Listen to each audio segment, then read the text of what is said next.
Welcome to the Journey to Prosperity for All, a program where we look and celebrate the 2 years of the PPPC government in office. And with me for the discussion, I have the Minister of Amerindian Affairs, the Honorable Pauline Sukhai. Minister Sukhai, thank you for joining me. Very good morning to you.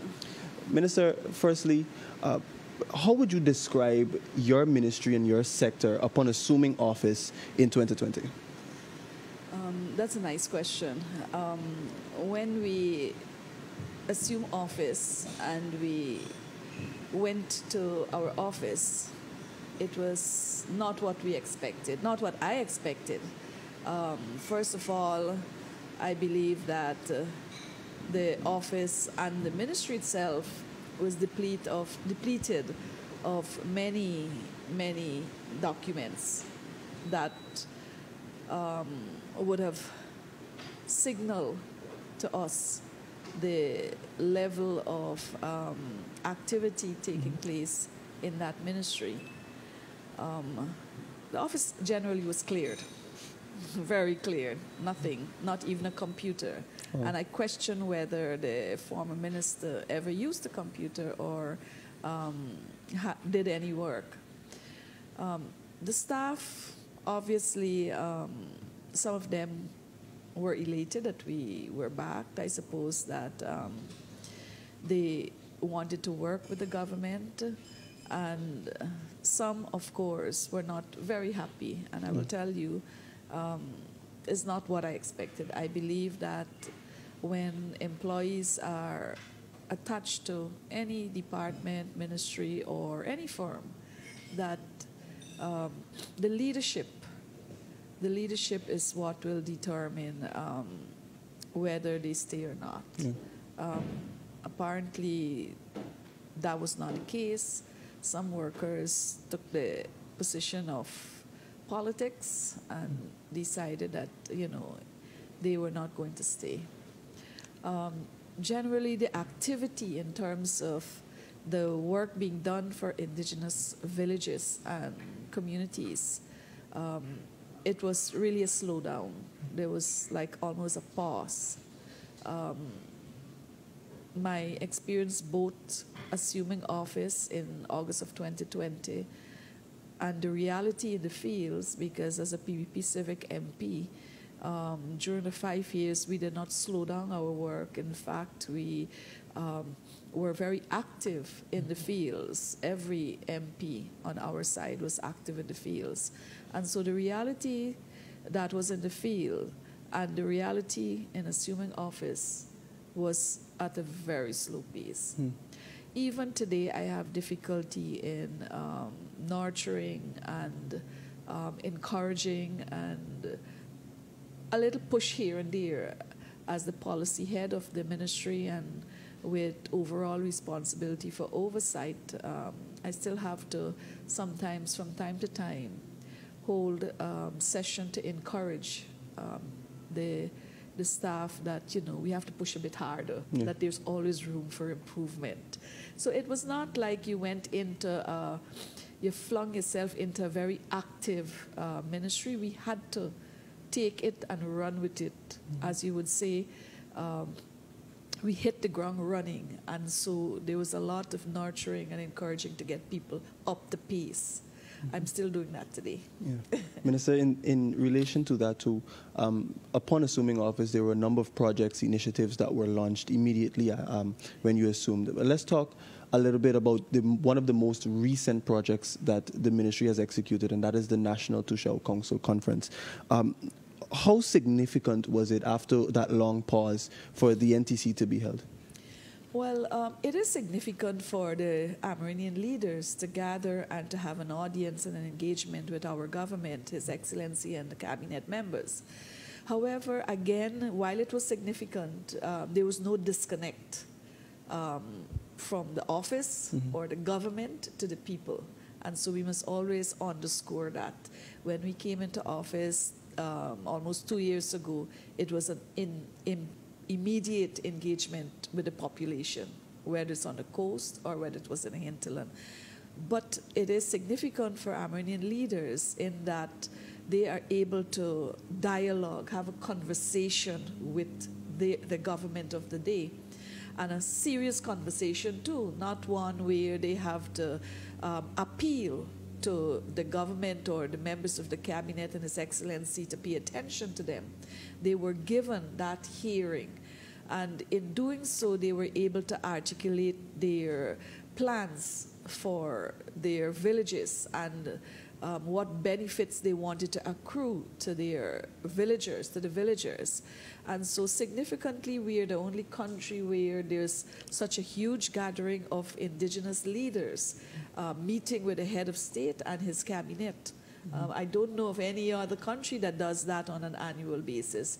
And the genesis of the NTC was established from the late Dr. Chetty Jagan, and it is, and he lived to, he may not have lived to see it in total reality, but he was one of the first president who held one of the largest leaders gathering in 𝐎𝐅𝐅𝐈𝐂𝐄. So in reality, the PPP Civic supported and approved the establishment of the NTC, and we encourage it, and we fund it, we co-host it, and for us, that is one way of taking government to the people directly.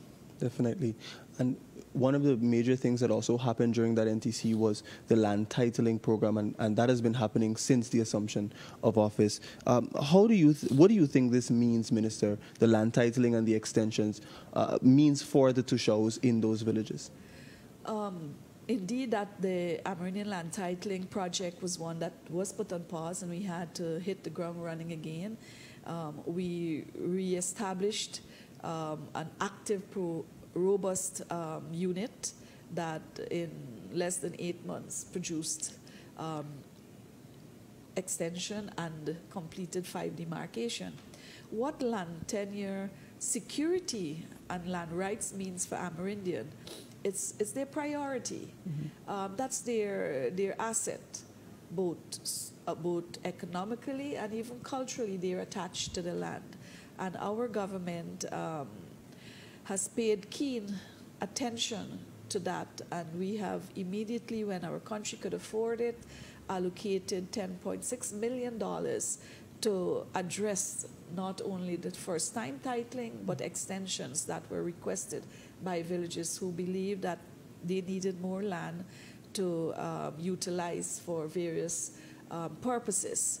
And so our land tenure program is now in full gear. We are hopeful that the extension that we are anticipating will be shortly approved will bring us to the closure of those villages and communities that we're going to be titling and extending, including demarcation. But land matters will not die when that in the next year or two. There'll be new matters that we'll have to deal with, and my government, the PPP Civic government, is committed to addressing and resolving, if it is a case of it being resolved, any matter being resolved regarding land, we are ready to deal with it. Minister, the government has rehired and trained just over 2,000 or more than 2,000 CSOs to serve in their communities. Is this honoring the pledge of the PPP manifesto? Yes, indeed. During the period of our being in opposition, every village we went to in the hinterland, there was a call for the return of the CSO program, or what we call the Youth Entrepreneurial and Apprentice Program, but popularly called the CSOs. Even the children wants to be a CSO today. And so we have reestablished that too. We have reemployed to date 2,500 such young Amerindians, the vulnerable ones and those who were in search of a job. We have a good balance of females and males, and those who have not been able to acquire full secondary education, and those who have acquired some secondary education. So the balance is there, where some will be able to assist others as they grow together in the CSO program. The CSO program is firstly meant to give young people a second chance in life, and also to have them engage in meaningful activities related to community development. Their touch or their supervision comes from the village council. They are selected by the villagers and the village council at a meeting. And so far, the positive feedback we're getting is that the CSO are mostly fully deployed, and villagers have been asking for additional. So while we may have committed 2,000, this year we were provided with approval to engage at 400 to 500, and that was very welcomed. Definitely. And Minister, continuing the conversation, in terms of food security, that has been a mantra of the PPPC administration, and the Amerindian Affairs Ministry has been donating and distributing equipment like tractors and things of that nature. How does this help these hinterland and riverine communities in achieving that goal? Amerindian communities and villages are still mostly subsistence. They do subsistence farming. And from time to time, we have major setbacks in terms of the weather. Sometimes we have natural disasters like the one recently where many villages were covered with water. Their farms were waterlogged. They lost lots of crops. However, within the bigger picture of agriculture being a priority for our country and the drive for Guyana to participate fully in feeding the Caribbean region and maybe the world in the future, the Amerindians are not left out of the equation. And so from the very onset, one of the things that we have invested in is equipment, machinery and equipment to assist farmers, Amerindian farmers, not only to increase cultivation, but transporting of produce. Mostly Amerindian farms are pretty way out from the central location, and so transportation has been a major constraint to those farmers. So the tractor that we are providing is multi-purpose also. It will aid agriculture, it will aid road building and maintenance, it will aid the logging sector, and of course the transport of goods and services from locations where villages obtain large supplies, not food supplies, but general food supplies, building materials, and purchases from many locations. Because in some locations, a tractor is the best mode. In others, a lorry, and in others, of course, a minibus or a pickup. So there's an uneven kind of situation which will require different modes of transportation. So where the tractor, every village will receive a tractor. So far we have distributed 112 tractors, which comes connected with a hydraulic dump trailer, a plow and a chipper. We have an additional 25 without implements, but we will obtain implements. But these will go to villages who've had tractors before and they're either not working to the fullest or is unserviceable. And so they would have had some implements prior to this new distribution. And so we are going to provide a 25 to those communities. We have another 71 that we have procured. Of course, the situation with shipment has delayed a little bit, but we're hoping to get it before the end of the year. And that means it will give a full coverage of all the main villages and most of the satellites receiving tractor and trailer to aid in agriculture and other major sectors in their village.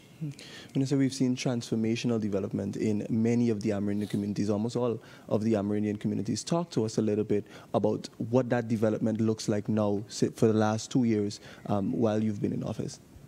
I believe you, because when we came into office, it was a litany of complaints and needs and requests that had to be met, and that forced us, as I said earlier, to hit the ground running. And you yourself mentioned the aggressive work in terms of project-related activities that were taking place in the villages. all the sectors of our government has propelled development outward from the coast into the hinterland. And it's one of our government's objective to minimize the gaps between both coastal and hinterland development. And yes, the Amerindians have seen school being refurbished, health center being upgraded. We have like multi-purpose buildings, tourism initiatives being addressed, roads, maintenance of roads, where for over 6 years, almost 6 years, some roads have become so deplorable that in the interior, different vehicles refuse to ply those roads. And so, yes, the transformation in terms of maintenance, constructing new facilities and road infrastructure, social infrastructure has developed. And of course, we have seen that the introduction also of the ICT, which is going to really propel opportunities right into the village for our young people, farmers, women, and the villagers as a whole. And we are also hoping that every Amerindian village will become computer literate with that program too. We have trained ICT trainers to support the program, and the ICT program also is majorly managed or executed by Office of the President, and they too have a training budget that will enforce, and not enforce, but complement further training of young Amerindians to manage that sector. It's a new sector for them, and it's exciting. They're anticipating great opportunities coming to them, where they can study within the village and not have to come to the city to get tertiary level education. Professionals will be able to enhance and upgrade their professionalism through the internet, virtually. Even the health system and the education system will see improvements. They're already seeing improvements in some of the schools having the access to the learning channel. But with the ICT hub, it's going to broaden the scope for all the sectors to move forward. Yeah. And finally, Minister, as we wrap up our discussion, 2 years going forward now, how would you describe the administration's vision for the overall development of Guyana? I believe that the PPP civic government is an excellent government for the people. It has a vision. Our vision is to ensure that as a people, we develop together, we promote unity, we promote inclusiveness, and we promote sharing of Guyana's resources through the benefits that are accruing to all our people. The objective of modernizing our country is what I suppose every human being wants. Not only in Guyana, but elsewhere, everybody clamors for further development, further improvement, and further enhancement of their livelihood and opportunities. And so for us, the PPP civic government, we believe truly that Guyana, it is time that Guyana, remain on a positive track. And that is why we cannot allow ourselves now to be derailed. And for the future of our young people, I believe it's going to be exciting. It's a foundation which us, the leaders who are now propelling and projecting this modern transformation that is taking place all across our country. It's visible. The evidences are there. Our young people, contractors, workers, everybody's like fully immersed in what is going on. Maybe not totally, but you can see it every day. If you look on the streets, you'll see canter full of young carpenters and masons and plumbers, all being transported to construction sites. You can see road building going on. You can see improvement in the health care, the supply of drugs, the educational system, despite COVID, devastated face-to-face tutoring. We are back on track when you look at the results. And we remind ourselves, I go up the East Bank where I live, and across one of the bypass, you see all these young students who have excelled at at CAPE and CXE, and so on. So it is exciting for our people now, and I believe that young people should examine carefully what is going on in their country. They could examine the government's approach to building a One Guyana and to see the expansion of opportunities and activities, economic activities taking place. Even the business people are now recovering from a period when there was closure to the country, when we had curfew. They too are now moving into much more fast-paced business activity. So for us, the transformation is going to lay a really solid foundation for a future generation. And I hope that I am around to see some of what we are doing enhance and secure the livelihood of our people in this country. And Guyana will be one of the top nations. In fact, I was very proud of His Excellency when he signed onto the health project of building a state-of-the-art medical facility here in Guyana, hoping that we will be a health destination too. A healthcare destination, not only a tourist destination, but a healthcare destination. I think that alone tells how much interest our government pays in the population, because a healthy population is what will keep Guyana afloat and moving forward always. Minister Sukhai, thank you so much for taking the time to talk with me today. I appreciate it. Thank you. This has been The Journey to Prosperity for All. I'm your host, 𝐘𝐄𝐀𝐑, saying bye for now.